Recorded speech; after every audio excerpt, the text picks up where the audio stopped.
Hello বন্ধুরা, আশা করি সকালে ভালো আছেন। আজকে তেল না, ফুটন্ত গরম জলে কাঁচা ডালে ছোট ছোট বল দিয়ে দেখুন, অসম্ভব টেস্টি একটা রেসিপি তৈরি হয়ে যাবে। চলুন তাহলে বানিয়ে ফেলি। একটা কচি চাল কুমড়ো নিয়ে নিয়েছি, ভালো করে ধুয়ে পরিষ্কার করে নিয়েছি। এবার চাল কুমড়োটাকে আমি পিস পিস করে কেটে নিচ্ছি। খোসাটাকে কেটে বাদ দিয়ে দেবো। এই চাল কুমড়ো খোসাও কিন্তু খেতে খুব ভালো লাগে, ভাজা করলে পরে বেশ দারুণ সুন্দর খেতে হয়। যাই হোক, আজকে আমরা চাল কুমড়োটাই রান্না করব। চাল কুমড়োটাকে টুকরো টুকরো করে কেটে তবে পাতলা পাতলা করে কেটে নিচ্ছি। তারপরে আবারও ছোট ছোট ঝিরিঝিরি করে কেটে নিচ্ছি। দেখো বন্ধুরা, আমি কীভাবে কাটছি। দেখো, আমি পুরো চাল কুমড়োটাই কিন্তু এইভাবে কেটে নিলাম। পাতলা পাতলা করে কাটছি, একেবারে কুচি কুচি করে, তাহলে রান্নাটাও খুব তাড়াতাড়ি হয়ে যাবে। কাটাটা হয়ে গেছে, সরিয়ে রাখলাম। হাফ বাটি পরিমাণ মুগ ডাল গরম জলে 2 ঘন্টার জন্য ভিজিয়ে রেখেছিলাম। দেখো, বেশ নরম হয়ে গেছে। এবার জল ঝরিয়ে এটাকে একটা মিক্সার গ্রাইন্ডারের ভেতর নিয়ে নিচ্ছি। একেবারেই জল রাখবো না, একটা ছাঁকনির মধ্যে দিয়ে দিয়েছিলাম, জলটা পুরো ঝরিয়ে গেছে। পুরোটাই মিক্সার গ্রাইন্ডারের ভেতর দিয়ে দিলাম। দিয়ে দিচ্ছি 1 ইঞ্চি পরিমাণ আদা, আর দিয়ে দিচ্ছি 2খানা কাঁচা লঙ্কা। জল ছাড়াই এটাকে আমি গ্রাইন্ড করে নেব। দেখো, গ্রাইন্ড হয়ে গেছে। একটা পাত্রের ভেতর রেখে দিলাম। তার মধ্যে দিয়ে দিলাম হাফ টেবিল চামচ লবণ, আর দিয়ে দিলাম হাফ টেবিল চামচ লঙ্কার গুঁড়ো। সামান্য একটুখানি কালো জিরে দিয়ে দিলাম, আর দিয়ে দিচ্ছি সামান্য একটুখানি গোটা জিরে। আর দিয়ে দিচ্ছি 1 টেবিল চামচ না, একটু বেশি, মানে প্রায় 1.5 টেবিল চামচ মতো কর্নফ্লাওয়ার। কর্নফ্লাওয়ার না থাকলে তোমরা ময়দাও দিতে পারো।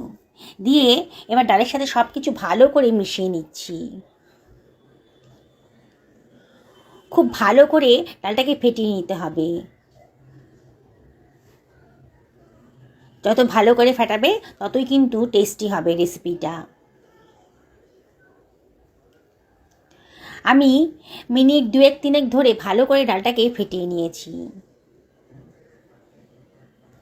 এবার কড়াইতে গরম জল বসিয়ে দিয়েছি। জলটা যখন খুব ফুটতে শুরু করেছে, তখন ওই ডালের ব্যাটার থেকে ছোট ছোট বলের আকারে গড়ে আমি গরম জলের ভেতর দিয়ে দিচ্ছি। একটু সময় রেখে দিতে হবে। একটা দেওয়ার পর একটু সময় দিয়ে আর একটা দিতে হবে। আর ফুটন্ত জলের ভেতরেই কিন্তু দিতে হবে। গ্যাসের ফ্লেমটা কিন্তু একেবারে হাই করে রেখেছি এই সময়। এইভাবে আমি সমস্ত বড়াগুলো দিয়ে দিচ্ছি। একেবারে কম তেলেই কিন্তু রান্নাটা হয়ে যাবে। প্রথমে কড়াইটা একটু নাড়াচাড়া করে দেবো। প্রথমে খুন্তি দিয়ে নাড়াবো না, তাহলে ডালের বড়াগুলো ভেঙে যেতে পারে। তারপরে খানিক্ষণ বাদে বোঝা যাচ্ছে যে ডালের বড়াটা শক্ত হয়ে গেছে, তখন হালকা হাতে এগুলোকে একটু নাড়াচাড়া করে দেবো। হয়ে গেছে, দেখেই মনে হচ্ছে সেদ্ধ হয়ে গেছে। এবার এগুলোকে তুলে নিয়ে ছাঁকনির সাহায্যে তুলে আমি এটা ঠান্ডা জলের ভেতর দিয়ে দিচ্ছি। তাহলে বড়াগুলো সফটও হবে আর তাড়াতাড়ি ঠান্ডাও হয়ে যাবে। কড়াইতে তেল গরম করতে দিয়ে দিয়েছি, সর্ষের তেলই গরম করেছি। এবার জল ঝরিয়ে ডালের বড়াগুলোকে আমি গরম তেলে দিয়ে দিলাম। দিয়ে সামান্য একটুখানি ফ্রাই করে নেব। বেশিক্ষণ সময় লাগবে না, সেদ্ধ করা আছে তো ডালের বড়াগুলো, অল্প সময়ের মধ্যেই ভাজা হয়ে যাবে। আর তেলও কিন্তু খুব কম লাগবে এইভাবে বড়া ভাজলে। এপিট ওপিট নাড়াচাড়া করে আমি ভালো করে এগুলোকে ভেজে নিচ্ছি। দেখো, কালারটা কিন্তু চেঞ্জ হয়ে গেছে, বোঝাই যাচ্ছে ডালের বড়াগুলো কিন্তু ভাজা হয়ে গেছে। এবার তুলে রাখছি। আমার এতটা তেল লাগবে না, এই জন্য আমি তেলটাকে সরিয়ে রাখছি। 2 টেবিল চামচ মতো তেলই রাখবো, বাকি তেলটা সরিয়ে রাখলাম। ওই তেলের ভেতর দিয়ে দিলাম গোটা গরম মশলা, আর দিয়ে দিচ্ছি হাফ টেবিল চামচ গোটা জিরে। যখন সুন্দর একটা গন্ধ বেরোতে শুরু করেছে, তখন দিয়ে দিচ্ছি তেজপাতা। তেজপাতাটা দিলে পরেও কিন্তু দারুণ সুন্দর একটা গন্ধ বেরোয়। এবার এখানে দিয়ে দিচ্ছি 1.5 টেবিল চামচ আদা বাটা,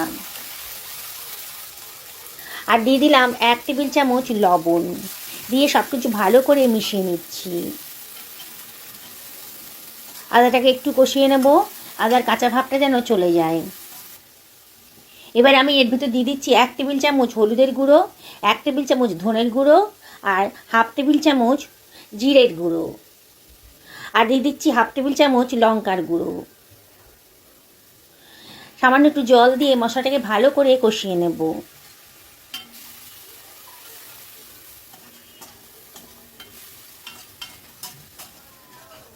এবারে আমি এর ভেতর দিয়ে দেব কেটে রাখা টমেটো।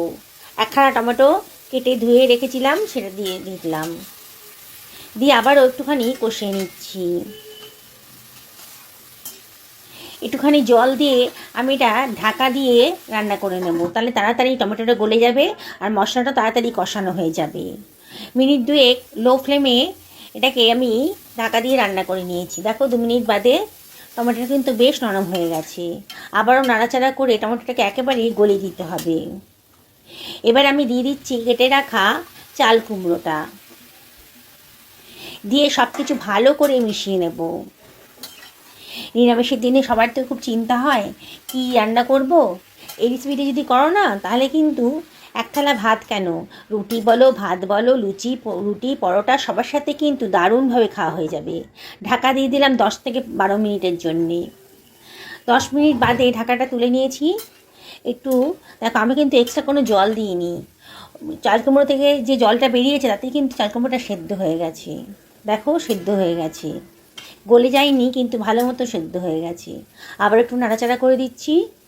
এবার ডালের বড়াগুলো দিয়ে দিলাম, দিয়ে আবারও সব কিছু ভালো করে মিশিয়ে নিচ্ছি। দেখলে তো বন্ধুরা, কত সুন্দর একটা নিরামিষ রেসিপি আজকে তৈরি হতে চলেছে। আবারও সব কিছু ভালো করে মিশিয়ে নিচ্ছি। এবারে আমি এর ভেতর দিয়ে দিচ্ছি একটুখানি চিনি। নিরামিষ রান্না আর এই রান্নাটা বেশি ঝাল হয় না, যেন চিনি দিলাম। আর দিচ্ছি গরম মশলা 1/2 টেবিল চামচ মতো, একটু কসুরি মেথি দিলাম আর একটুখানি গাওয়া ঘিও দিয়ে দিলাম। দারুণ টেস্টি হবে। আবারও সব কিছু ভালো করে মিশিয়ে নিচ্ছি। আগেই ঘি গরম মশলাটা দিয়ে দিলাম, তাহলে সমস্ত রান্নাটার গ্রেভিটার স্বাদ কিন্তু পুরো চেঞ্জ হয়ে যাবে। এবারও ঢাকা দিয়ে আমি মিনিট 4-5 লো ফ্লেমে রান্না করে নেব।